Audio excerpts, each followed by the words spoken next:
আসসালামু আলাইকুম গাইস, সবাই কেমন আছেন? আশা করি ভালো আছেন। চলেন আজকে আমরা মিনি কিচেনে কলিজা ভাজি করব।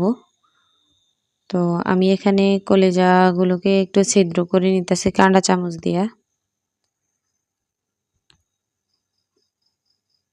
এরপরে কলিজাতে মশলা দিয়ে দিছি লবণ, হলুদ, মরিচ, জিরা গুঁড়া, আদা গুঁড়া, গরম মশলা গুঁড়া,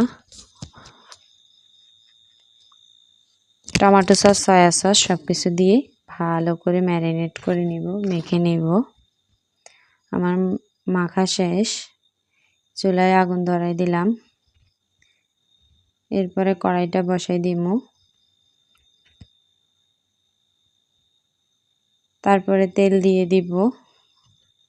তেলটা গরম হয়ে নেক। এরপরে আমরা কলিজাগুলো দিয়ে দিব আস্তে আস্তে করে। সুন্দর করে ভেজে নিব এপিট ওপিট করে। আমাদের কলিজা ভাজা শেষ। এই যে দেখেন কলিজা ভাজা হয়ে গেছে। কেমন হলো জানাবেন।